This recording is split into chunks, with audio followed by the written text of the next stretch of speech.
go. And, the sports in deep stretch for those holding playoff positions, trying to scratch and claw their way into the postseason like the Minnesota Wild.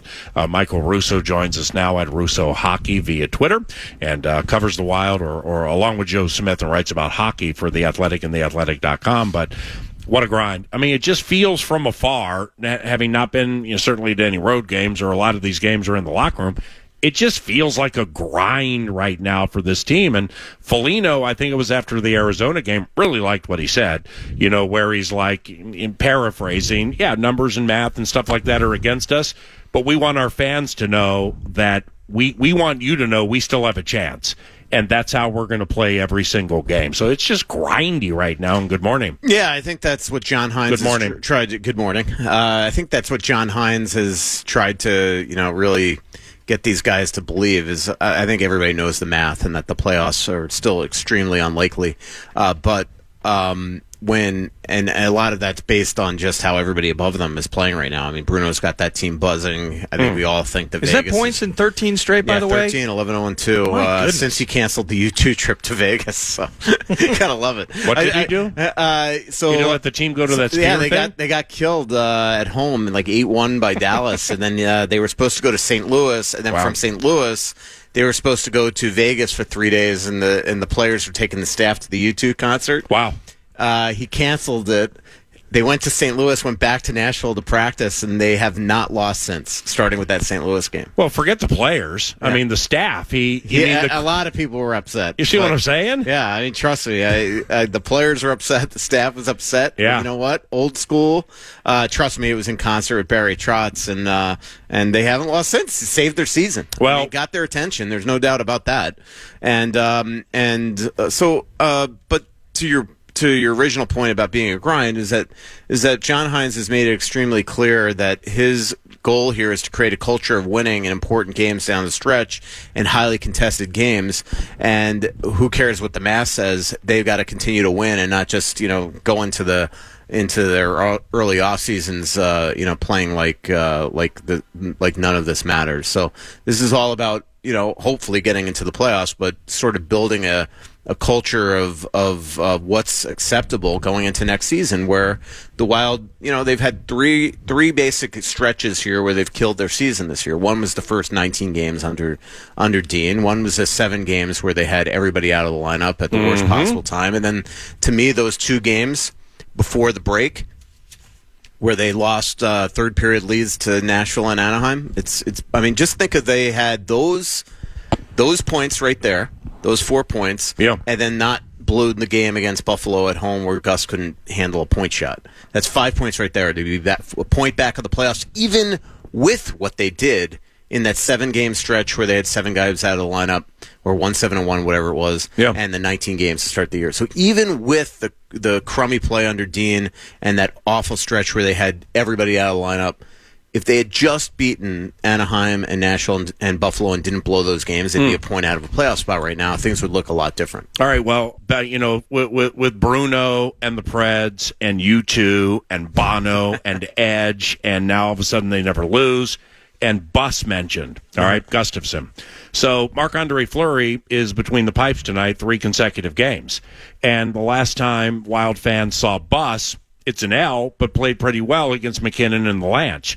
So, Gustafsson, a beloved Bus, how do you think he's handling all this? It's a good question. I'd like to get him today because, the one thing that he said that very candidly after that Avalanche game when I talked to him about how well he was playing, he immediately took a swan dive on the knife and said, you know what, but that's what drives my teammates and the coaches nuts. And clearly he was echoing stuff that the staff has said to him because John Hines, when I brought that quote to him in the post game, basically admitted that that's been told to him. But he said, this is what drives nuts, is that I have bad games followed by really good games. Yep. And there have been way too many bad games this year. He's been terrible in the PK. He's been terrible in the third period. Last year, from Thanksgiving on, he had the second best save percentage and goals against average in the league, and he's down in the 50s this year in both categories. And so he's got to be better. Right now, Flower is 8-2 in his last 12 appearances, and his goals against is in the 213, 212 area. His save percentage is in the 922, 923 area.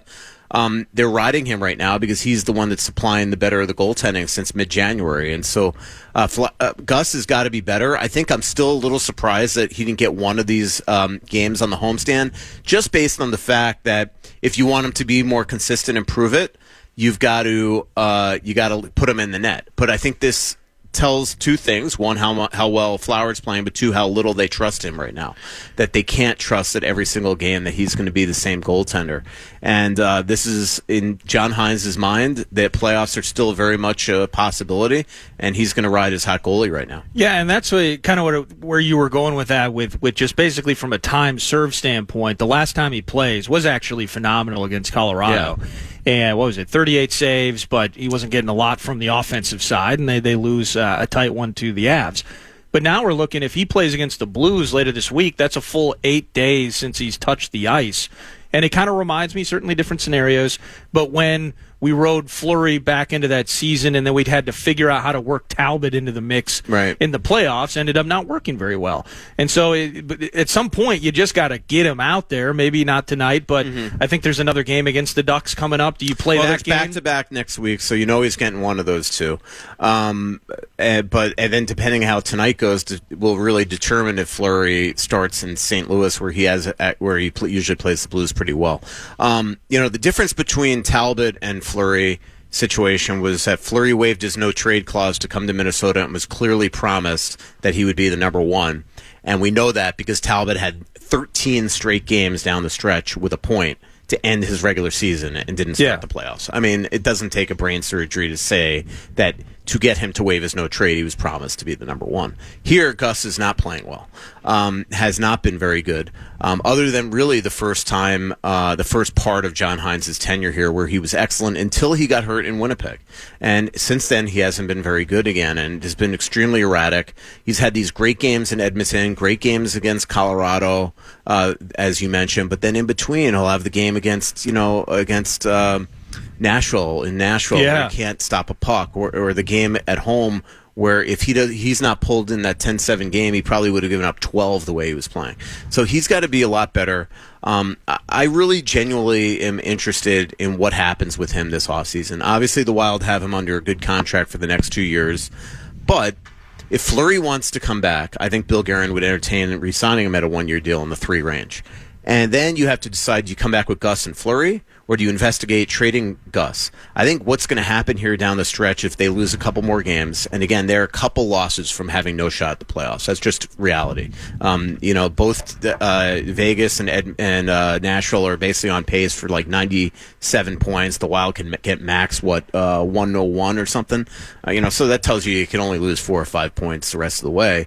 And so I just wonder if there's going to come a point where we see Jesper Wallstedt get recalled here, give him some games, see what they have going into the offseason, and then maybe he makes the decision for them. If he looks like he needs more time, you come back with Fleury and Gus, or trade Gus and come back with Fleury and another goalie that you sign in the offseason and leave him in the minors. If he looks like he's ready, maybe you come back with a Fleury-Gus tandem and trade Fleury-Wallstedt tandem and trade Gus. Or if he looks like he's ready, then maybe that makes the decision easy if you don't bring back Fleury and you come back with Gus and Wallstedt. So there's 3 really scenarios. I do think it's a risk trading Gustafsson just based on his age and the fact that you have him. Like, I'd give him another year. Okay. But that's just me. I think if Flower comes back, I wouldn't mind seeing a little Flower Gus tandem, and then maybe you revisit this next year and give Wallstedt a little more time in Iowa, because he does not look to me like somebody that's ready for the NHL. And that's what I was curious about, because Wallstedt, he makes the one appearance, and I think it was one of those where they just let him sit in it. It was 7 goals in that game. So, but then he had been playing. He was on this tear, a heater of sorts. Comes up, that happens, and then I don't know whether there was a minor injury involved or something, but he's had some issues. Well, down in actually, Iowa. They called him up right after an injury, which probably didn't help. And I do think that he has had an okay season in Iowa, but but you don't know what is he performing based on the team in front of him, or if he's outperforming his team. Okay. Like, the team has struggled. Their young D have not developed as quickly as I think they'd hoped. And they don't have a lot down there. A lot of it's been because of the injuries up here, where we've seen guys like Mermis was supposed to be their captain. He's been on Minnesota all year long.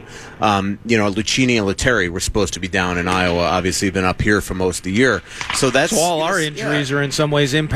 Absolutely, that's the way it works. I should have thought of it like that. And I do think the one thing that the Wild have to do this offseason is really devote a little more resources to Iowa and making sure that is a much better pipeline than it is. It is not good that this team continues to really be mediocre down there. I know that a lot of their top prospects are going to go there, and that's a good thing that we'll see that this year, this upcoming season.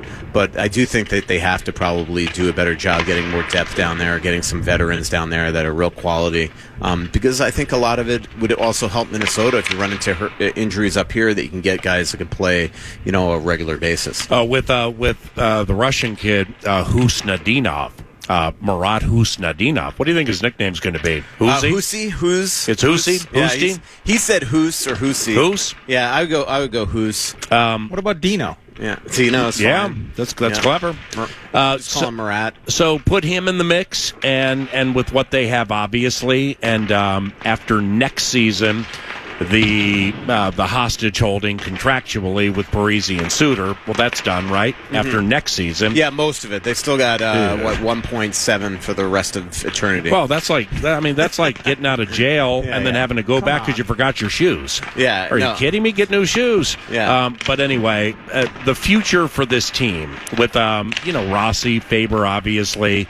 What do you think of the next 5 years? Like free agency, obviously, when they have some money, and they can get, I don't know, a frontline centerman for $6, $7, $8, $9 million, whatever you would get somebody like that for. What do you think of the future? Well, first of all, I would probably argue that that's not going to happen. Like in 2 years, Faber this summer is going to get probably an 8x8 or 8x9 $9 million extension. Wow. Kaprizov's going to probably be able to name his price. You're going to have to pay him. Like, to me, the only way you go out and spend a ton of money is if the worst case scenario happens and Kaprizov's leaving.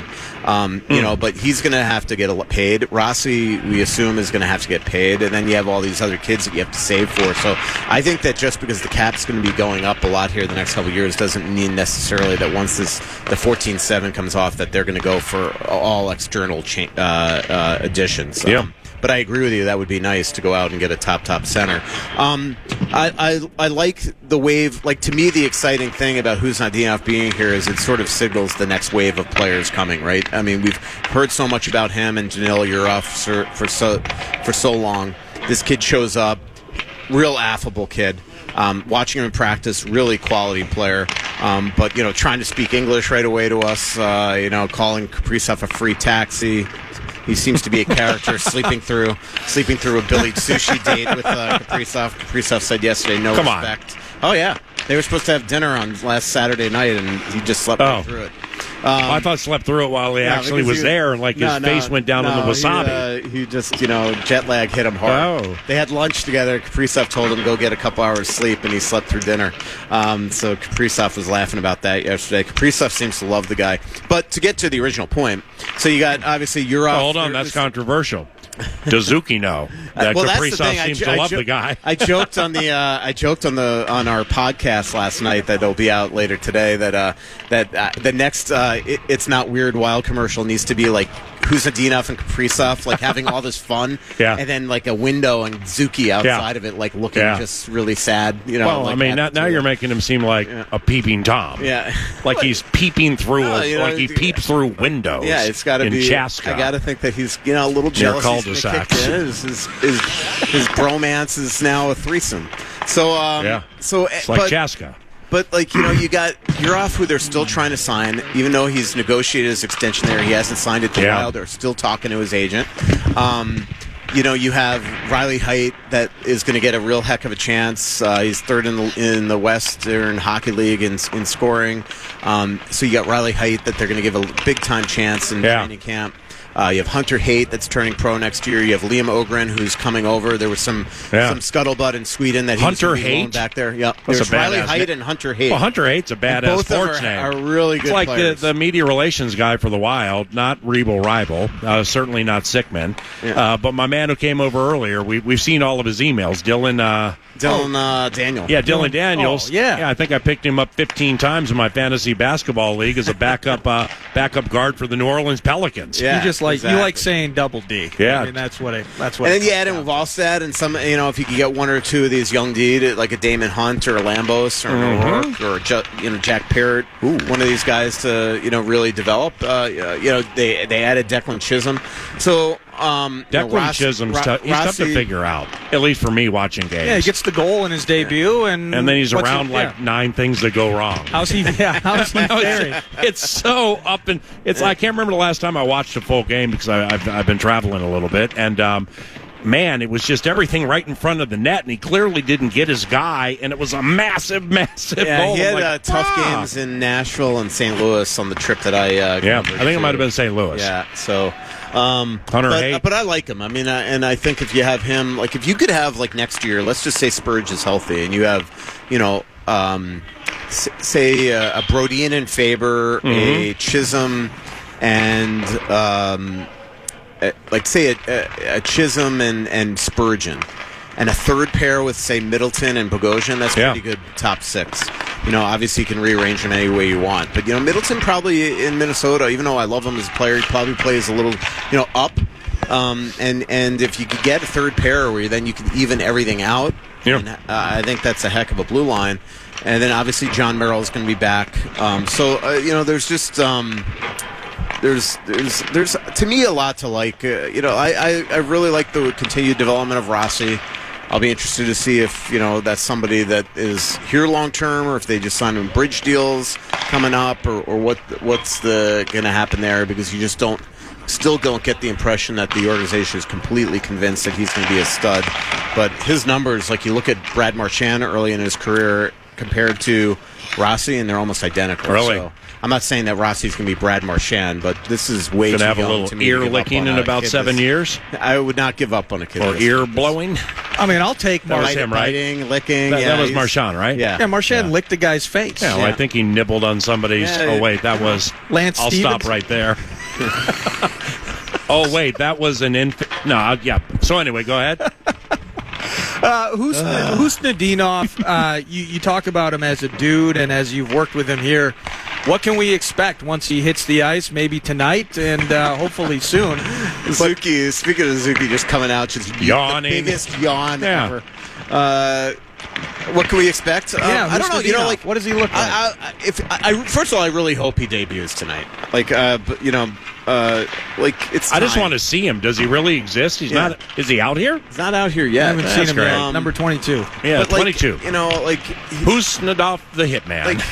Let's see him, man. Let's get him in the lineup. Especially at home. Perfect opportunity against Anaheim. You need a center with Eriksson Ek hurt. Is that him sitting on the bench? No, that's Johansen. I was going to say that mustache might not play in St. Paul, but it plays all up and down Siberia. Yeah. So I don't know. I mean, I want to see him. I'll be interested if he plays tonight. What the lines are, because the other night John Hines really raved about the Matt Zuccarello, Marco Rossi, and Ryan Hartman line. Yep. And you would think that the obvious guy to go to that top line would be Ryan Hartman with Eriksson Ek out. Well, if you don't want to change that, would you even consider throwing Huznadinov there? I mean, Huznadinov got line rushes with Boldy and Kaprizov the other day.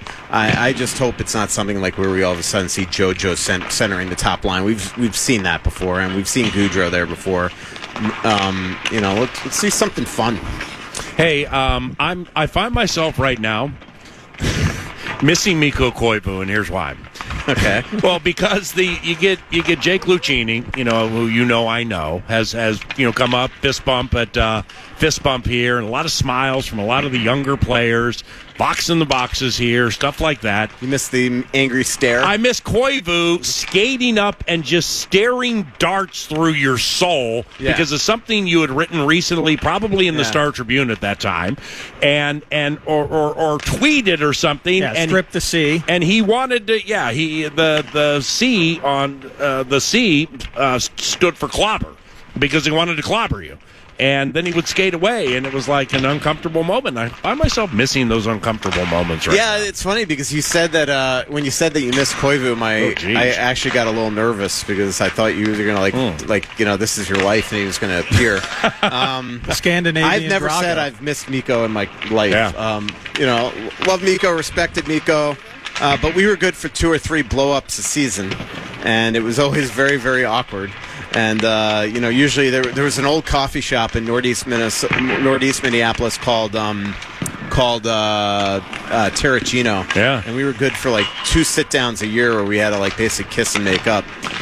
So here comes Huznadinov. There he last is. one on. That's not a good sign. What's that about?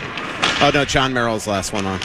So... all right, well, where's the speed? Yeah, I think that and the fact I think fast. I think there's a very good chance that Looks like he's pulling a sled. it looks to me like he probably had that meeting with John Hines this morning to see. I think John listening to you and John on the radio. I think John probably didn't want to send him a text last night hey, you're in. I think he wanted to talk to him, get a sense. Yep. The one thing I want to say, even though I said, all right, it's time, let's play him, they have not had one practice this week. He has not practiced with the Wild. I mean, he's had a couple optionals and things like that, a couple morning skates, but he hasn't had an actual practice with his teammates yet. So I'm not being critical of the fact that they haven't played him yet. They want to put him in the right position. But the original reasoning for him not playing was, jet lag and getting him acclimated and all that stuff. Well, he's been here almost a week. Eriksson X out. To me, do you want his first game to be in St. Louis, or do you want his first game to be at home against the worst team in the league? I'd go with that choice. I understand. Well, it's 9 to 11 today. It's not 9 to noon because the Golden Gophers basketball team has a Big Ten tournament game at 11 a.m. So we're out in a half hour. And Executive Chef Kyle and his staff have delivered some food for us here today. It's That's not on my Livia plan, by the way. Well, it's one of two things here. Actually, that celery is. Can I take a handful? Either the Wild season is so done that we don't care that we'll be distracting our own team, or Executive Chef Guy is so kind he recognizes Russo Radio and the rest of us are probably hungry. So if we're only here 9 to 11, thank you very much for dropping by. Thanks, Kyle. Yeah, what's up, man? What's going on? Thanks, bud. What you got here? Hey, good to see you guys. Part 2 of what you said. Just wanted to drop some lunch. I knew you guys were hungry. I saw Jason Steidel at Target Center. He told me. Friday night. Yeah, they were. I can't remember. They were playing Orlando, I think. Thank you, Michael. Have a good day. Yeah, that's cool, man. Super cool. He actually said the same thing. He said, "Oh man, he was great." He said hello. Da da da da da. So yeah, he was happy to see you. What do you have there? What do we need to know? And where can they get it? We're doing a couple of specials in the Tap House tonight for our game before St. Patrick's Day. Yeah. So we're doing Reubens. We're making the corned beef in house. It's a great Reuben, Swiss cheese, sauerkraut, da da da da da. My brother. Guinness wings, so it's a Guinness barbecue sauce. It's a really tasty chicken wing. Beautiful. Both are in the Tap House on the main level, and we're doing happy hour and some cool specials up there tonight to get ready for St. Patrick's. My man, you are the very best as usual. Thank you for the kindness. Absolutely. Good to see you guys. Have a great day. Kyle, Executive Chef here at XL Energy Center, delivering some food at the 9 to noon Covenant, which is 9 to 11 today. We got about 30 minutes to go. Around the corner, some football-related conversation. Then Bob Motzko, coach of the Golden Gophers hockey team, about 25 minutes from now on their challenge and their test against the Michigan Wolverines. Back after this. It's Pie Day, and KFAN and Pep's Draft House Pizza are giving away pizzas every hour today. Win yours now, KFAN.com, keyword contest, KFAN.com, keyword contest.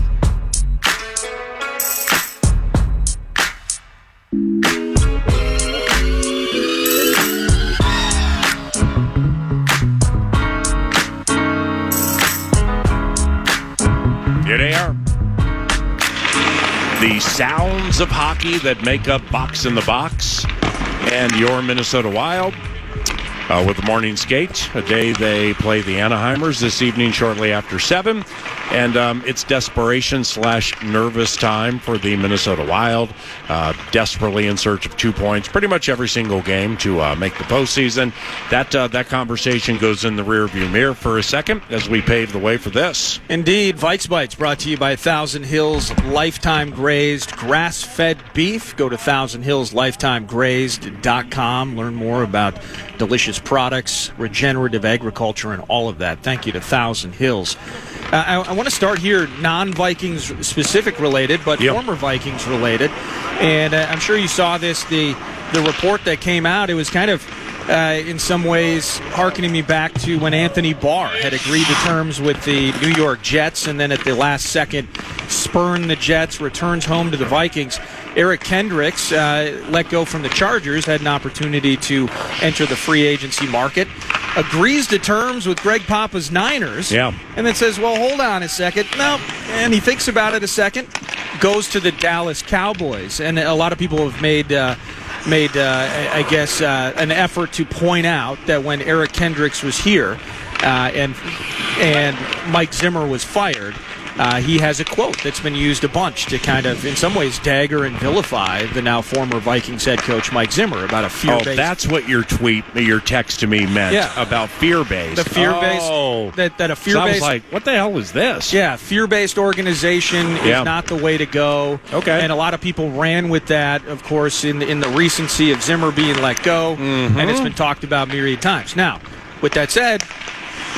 Eric Kendricks is joining a team that has a defensive coordinator by the name of Mike Zimmer. Yeah. And so the way that I've looked at a PA, maybe you could tell me if I'm wrong, is that Mike Zimmer, the defensive coordinator, versus Mike Zimmer, the head coach. Maybe we can look at those two as, in some ways, different entities. What do you think about that? No, it's the same person. Now, the organization and the depth of what is required when you are a head coach is dramatically different than a coordinator. You just have different things about which you need to worry, and how you compartmentalize them and how you handle them pretty much define to a certain extent who you are as a head coach, putting the wins and losses to the side.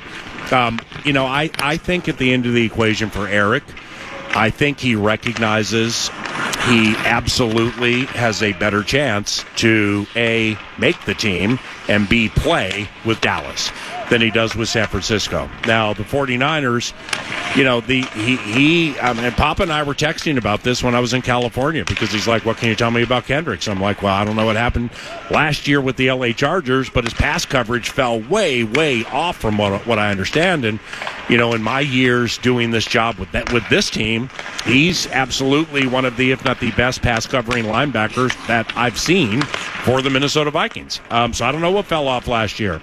The Niners definitely thought he was going to be part of the mix. I'm not saying it was a prove-it situation for Eric, but when you get cut at this stage of your career, a lot of the deals end up being, as I would say, the prove-it deals, where you're going to get the offseason, you're going to get training camp and the preseason games, prove that after week 1 of the season, no matter if you get hurt or you're bad or whatever, you are guaranteed this money. Yeah. So from a veteran standpoint, I think I would have no idea what the Eric's motive was with the running an organization by fear, or whatever the quote was. I don't know what his motivation was.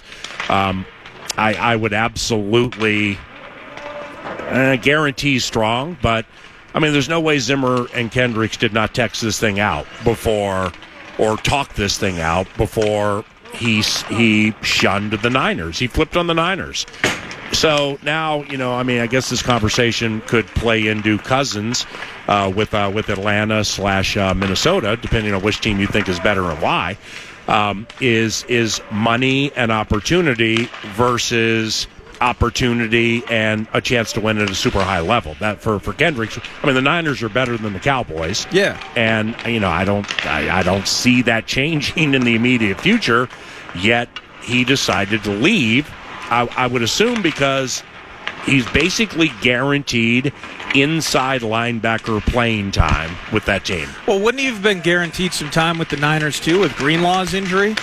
I mean, it just in terms of how they were, and maybe they're constructed a little bit differently, but you pop an Achilles at the stage of the season in which Greenlaw did, the idea of him being ready and full bore. Oh, he'll be ready right out of the gates. I mean, unless he's had multiple, and there's a lingering deal that none of us know about. I mean, Cousins will be performing in OTAs for Atlanta. So I mean, that's I'm not saying Kirk's is dramatically, miraculously ahead of schedule. He just doesn't. He wouldn't run like a linebacker would, but potentially. But I'm not exactly sure what they're playing defensively in Dallas these days. If it's a 4-3 or a 3-4. Well, Zimmer's the guy. Wouldn't it be? It's got to be a 3-4 or a 4-3. Yeah, I would imagine.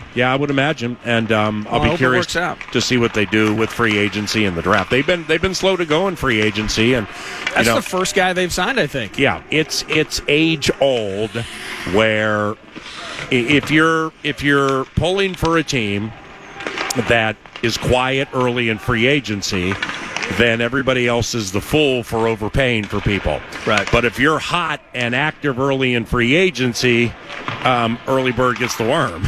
So I've just played that dumbass game far too long. I talked about this a bit yesterday when I filled in for you, but Dalton Reisner, so the left guard spot, you bring back Quesenberry, he gets 4 starts on the tackle side of things. Brandell has been an asset at times as somebody that can fill in at both tackle and guard. So we dig all that. He's got Baldy tweeting film things for him. Dalton does. Baldy breakdowns. Baldy's on him. Exactly. Now Dalton Reisner, however, rolls in. He supplants and usurps a spot from Ezra Cleveland. Ezra Cleveland goes and gets 3 and 29 6 months later from the Jags. And we've seen all these O-liner deals coming off the board here. I mean, Robert Hunt of the Dolphins got a $100 million deal in free agency. Are you kidding me? He's a guard for the Dolphins, and I think he may have went to the Ravens. I could be wrong on that. Somebody tweet me who the team was. But how about Derrick Henry with the Ravens? Yeah. And Lamar Jackson with I saw that, and amazing. I'm like, you talk about an unbelievably good fit, but anyway. There was one team, maybe two, in the NFL, the Niners and the Ravens, effectively, of two teams that could use Derrick Henry at this stage of his career and make it work, and he found one of them. Now, with Dalton Reisner, he tweets this out. Just in case anyone was wondering, I've started 73 games, 5 years in the league, only missed 4 due to injury. Yeah. Earning the starting spot amongst 3 different coaching staffs. I've never asked for a bag, simply just a starting guard contract. And these starting guard contracts are massive, PA. Some are getting 3 and 51. Jonah Jackson just got a fat deal to go from Detroit to the Rams. Like, where are we at with Dalton? This is kind of, and I said this yesterday. I hate the idea of being a guy that pushes the panic button, but this is a bit worrisome in terms of, he hadn't received, I heard at least as of a day or so ago, no offers from the Vikings. It sounds like there's at least 1, maybe 2 teams that might be an option for Dalton. I'm looking at that left guard spot and thinking about rookie QB conversations. I'm like, we got to figure this out. Well, it just feels from afar. A line in the sand has been drawn here. Okay, organizations rarely draw them this time of the year. One was drawn with Cousins more than a year ago, probably, in that I don't think John Merrill's too happy having the food there. I just, with all due respect, I did not think that was a great idea when it happened, and now I'm learning why. But nevertheless, it's Reisner looks at Cleveland's deal, and he'll push. That's the floor. He pushed. I took that guy's job, and that's what he got. So, like I said to you last week, it's not Dalton Reisner's fault that Ezra Cleveland got paid what he got paid. Well, I mean, I love Dalton. I love him to death, man. I mean, he's a salt-of-the-earth kind of guy. But Cleveland was hurt when Reisner rolled into that job. So, Ezra, I'm not going to say he went lights out for Jacksonville, but he played really, really well enough to get that deal. So Dalton was the heir apparent to the Ezra spot because Ezra was hurt, and then Dalton was playing well, and they knew they could get something for Ezra. So I think it's very, it's again. I mean, I consider Dalton Reisner a friend, but as business goes, yeah, I guess at the end of the equation he beat out Ezra Cleveland, but did he beat him out in a way that would lead to $14 million guaranteed? Right. So I'm just feeling from afar, representation as laid out. Here's what it is. Here's what he's due. and here's what we feel he's owed. And maybe that's slowing things, but I have no idea. I hope he's back on the team. He was really good with what he did last year, but crickets so far with that part of the equation. Final segment today, 9 to 11, before the Golden Gophers play in the Big Ten tournament. Features Bob Motzko, coach of the Golden Gophers hockey team. The Big Ten hockey tournament is in play, and Bob's team hosts the Michigan Wolverines this weekend in the second round of the Big Ten hockey tournament, and we'll converge with Bobby around the corner on KFAN.